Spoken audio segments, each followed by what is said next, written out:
Okay, my beautiful people, thank you so much for joining me, right? I appreciate each and every one of you. If you're already here, kindly hit the like button for me. You love me, I know you love me, and I love you. So, hit the like button for me, subscribe to be part of this amazing family. If you are first time here, you are going to love me at the end of the day. You will just love me, yeah? I'm the people's man here. You are going to love me. So this is a community. It's not a content creating platform. And I'm appealing to everybody, please. My channel, the vlogging channel, is in the comment section. Do that for me. Click on that link and subscribe to that channel. We need 1,000 people on that channel. Then we activate it. The first video is coming. We dig it with speed.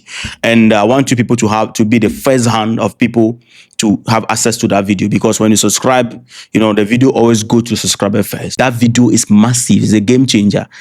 These are videos that you don't see. This is behind Official Survivor, right? You don't see those videos on my platform. This is a vlogging channel, completely different. You are going to love it. So do that, okay? Now, Ghana, Burkina Faso, they have just signed a defense cooperation agreement. And this defense cooperation agreement is covering security and escort support for cross-border trade corridors. So, last time, traders were attacked. Ghana and Burkina Faso, when we look at the map, we share quite a bit of a large border over there. So, Ghana and Burkina Faso, from the beginning of the Mahama administration, they have been doing everything possible to secure this cooperation and work together. Because a threat in Burkina Faso, if we don't work with Burkina Faso, that threat can spill over into our country. And our interior minister even have something to say. This conversation is going to cut across a whole lot. That one, I can assure you that. So this defense cooperation was signed by Ghana's acting defense minister, Kassil Atufosin, and Burkina Faso's minister of state, minister of war and patriotic defense, Major General Celestine Simpori. And then we have a witness, Deputy Defense Minister Enes Broja Jimfi, Chief Director Emmanuel Kate, Chief of Defense Staff Lieutenant William Japan, plus other Ghana Armed Forces directors and the Burkinabe delegations. They came and then they finalized this. So the aim is to, as I said, safeguard economic stability, to make sure that our traders are not attacked again. They will monitor the road. The Burkinabe soldiers alone are not going to be monitoring the corridor of economy. I mean, where the traders go to, or the route that the traders will take to go and sell or buy. That corridor needs to be secured by both the Ghanaian military and the Burkinabe military. It is not going to be only solidly the job of the Burkinabe soldiers. The Ghanaian military or Ghanaian soldiers will be involved to make sure that their people also are protected. Burkinabe people also are protected so that business can be smooth. Because the goal of this T group is that they want to disrupt activity. I don't know how many of you remember last time when they spoke about what they want to do in Mali. They said they want to lock the entire city, surround the city to make sure that nobody go out, nobody come out, no activity, no business activity. When that happened, you are sort of suffocated. So that is what they want to do to the country. So they want to disrupt economic activity. Every neighboring country that operate or do economic activity with Burkina Faso. Ghana, we buy tomatoes a lot from Burkina Faso. So every country that will trade with Burkina Faso, the route that they will go through to trade, when you check on your map right now, we can do that quickly.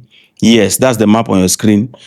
Look at the countries that are sharing border with Burkina Faso. So you have Côte d'Ivoire. The border between Côte d'Ivoire and Burkina Faso is a very large one over there. The border between Ghana and Burkina Faso is also large over there. The border between Togo and Burkina Faso is not so much, but it's also large over there. The border between, Burkina Faso and Benin is also large. So Benin, Togo, Ghana, Côte d'Ivoire need to work with Burkina Faso, because anything that goes wrong on that border over there, or if the T group will escape from there, the closest and sharpest escape is not Niamey, Niger, Bamako, Mali. No, because that place there is heat over there.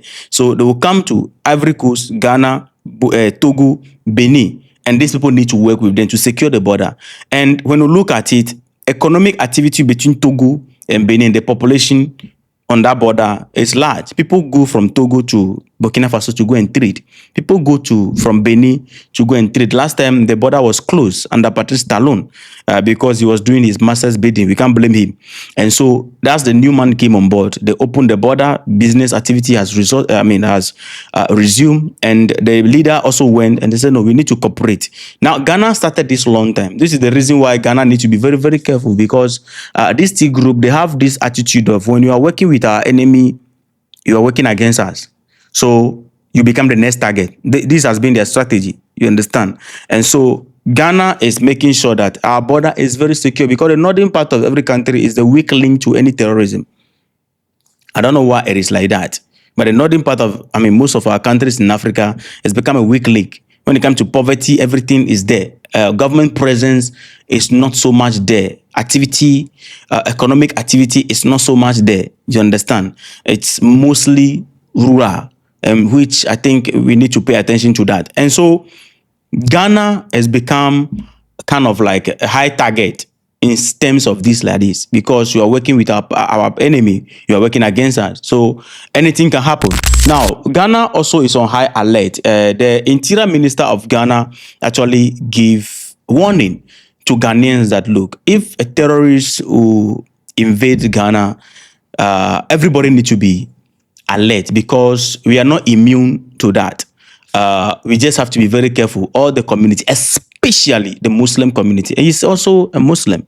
He himself is a Muslim. So he's also a Muslim, advising the Muslim that no, their community will become the weakest, because Muslim community, they have this beautiful attitude of accommodating their people. You know, when somebody come, they don't care your background. All they care about is, the moment you speak their language, you come to the mosques and then you wash your hand. You are welcome. You are family.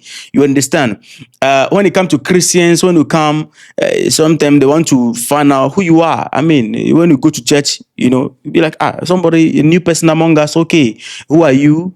Who invited you? Okay, where do you live? You stay around? What name can we call you so that we can call you? So if you come among them and then you misbehave, the person who invited you know where you are. Even sometimes they want people to go and know your house. So Christians are careful with this, but Muslims, they love to.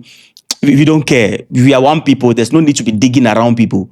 But we are in a state where we need to be very careful. So the interior minister has this to say. Let's listen to that before we move forward. All right. If you're enjoying this, hit the like button for me. We always go straight to our point. Right. What I would say in trying to help the fight against terrorism, every Ghanaian needs to be alert. You see something, say something. You hear something, draw attention to it. And there's something that we've been campaigning in communities, especially in the Muslim communities. You see people that come, they look like they are beggars. Oh, because we speak the same language, Hausa, so you think that, these are our brothers. No, be careful. You see people who just come in because they speak Moshi. Oh, they are brothers. You want to assist them to acquire Ghana card and this. Be very careful. Let's be watchful. And that's why you see that we try to clean the streets of those beggars. Yeah, and you to the country. You sent about 1,200 or so? No, last year we did about 1,600. This year we also done another 1,500. It's just resource constraint. So we try to just minimize it. And then what we do is that when we do that, we put them on our stop list and then try to stop them. And then we've also increased our inland checkpoints. Yeah, so that is the interior minister warning. And this is very serious, because you see these beggars that are coming into the country. It's not only the beggars. We have two issues that Ghana need to actually pay attention to. The beggars and the cow engineers. Right? Let me expose something to you with these beggars. When I say the cow engineers, you know them. I don't want to use the word funani. No. The cow engineers, some of them are not funanis. That's why I'm using that word. They are coming into the country a lot these days. When you go to our rural communities, especially new sites, they always come and then they are separated from the people. They are going down there. You don't know what they are doing there. All right? With their cows. You think they are just doing their cow business. No. There's something more to that. You understand? Let me expose something to you when it comes to these cow engineers and the beggars. In Burkina Faso, last time some beggars were arrested on the street. All right? Because it's against the rule of law to be begging. As a young man, why won't you work? Why are you begging on the street? It is not going to be allowed. So they picked them And I told you about Brigade Labal. Those of you who don't know about Brigade Labal is making sure that if you commit any crime in the country, you steal, these petty things, you commit crime, you go and you are begging, you are fighting on the street and all that, they will pick you and then they'll put you in store. They will take you, you will go to construction site where they are constructing something beautiful for the country. You work there. They will give you food. You work very well. You understand? So they pack these people on the street and some of them have weapons on them. Some of them have knife, guns and things on them. These are some of the people that they'll be giving update to their people in the, in the bush. If their people are trying to attack the city, you see these beggars on the street, they are giving intel. The soldiers pass here. Okay, this place is clear. Okay, this place is clear. Oh, people are here. About, okay. So they can give intel and then things can go wrong, right? Last time, that is for the beggar side. Now, when you come to Ghana here, we have them on our street here. Oh no, Accra, I will show you. I'll go to in my vlog. I'll go there. In the vlog that I'm going to show you in that channel, I'll go there and you see how they harass us. So that they want to tear down your bag and things. They are begging. They have their keys. They put their keys on the street. People come to the country. They see people begging on the street and all that. It doesn't put a good image. I mean, on the in the country. If you are a woman, you want money, go and sell pure water. But there's money in there. I mean, what is the point in begging, right? So these people are coming into Ghana a lot. Now, on the other side, the cow engineers. Last time in Nigeria, this thing happened. I don't know which particular area, but these guys, they carry their cow moving from one junction to another. So intel or intelligence go to the custom officers, there's necessary authorities on the road, and there's something wrong with these people carrying the cow. So they put the cows in this car, these trucks that they used to convey the cows. So when a search was conducted, terrorists were hiding among the cows.